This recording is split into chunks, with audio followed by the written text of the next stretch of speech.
The week has not been favorable to Nigerians' image in the international scene, as 5 Nigerians have reportedly been arrested for robbing the Ansari Exchange in Sharjah, UAE.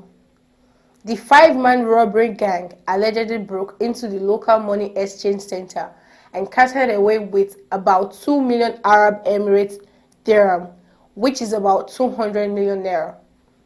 Also, in other crime-related news, a Nigerian woman and 3 others have been executed in Saudi Arabia for drug trafficking, bringing the number of Nigerians executed in the kingdom in the last 3 years to 8.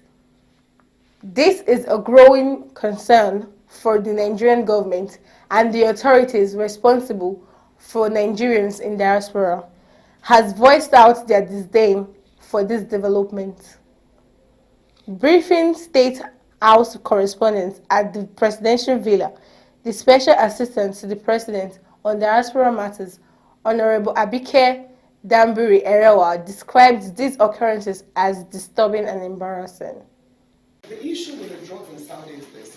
There are cases of syndicates who work with airlines to actually put the drugs in also in the bags of unsuspecting pilgrims. So we've had cases where truly they didn't commit the offense. So what we appeal to Saudi to make the trials fair, open, and ensure that justice is done. Even if you are going to die, you know that you died for an offense you committed. So while we appeal to Nigerians, especially going to Saudi Arabia, it's tough.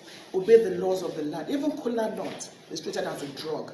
So we continue to appeal to the Saudi authorities to treat some of the cases with some form of leniency. Like I said, we have 20 on death row in Saudi. This is the 8th to be executed, and we're hopeful that maybe it will be possible to save the others. And there are some on various offenses in Saudi Arabia. So it's pathetic, it's tragic, and we continue to appeal to Nigerians to obey the laws of wherever you go. We're also going to be, in particular, and this is the fact, Ethiopian Airlines and Egyptian Airlines, there's always cases of when you get there, you see something in your bag. So it is now mandatory for these airlines, for all of you traveling, ensure that you do your bag check, identify your bag before you board, and that has helped. So it's important that when you're going to Saudi Arabia, any of these airlines, identify your bag, know that this is yours. So we have many cases of you get to Saudi Arabia and they just knock on your door and say something was found in your bag. You know, so these airlines is now mandatory to do baggage identification before you board some of these passengers. So the case of Saudi is particularly worrisome because maybe some of them really did not commit the crime. On the second case of the Nigerians who raided a bureau de change in Dubai, again, that is disgraceful and is an embarrassment to the country, to themselves and their families.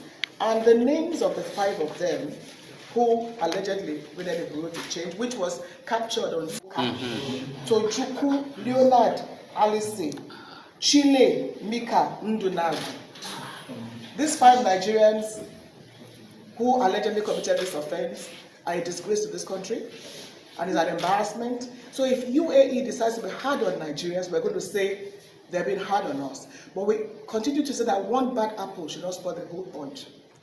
Nigerians are hardworking, intelligent, you know, Nigerians all over the world. So this few should not spoil the whole bunch because this has made waves all over the UAE now. So again, these are the 5 people. We're going to continue to name those who disgrace the country anywhere in the world, and we appeal to Nigerians to continue to be good ambassadors of this country wherever they find themselves.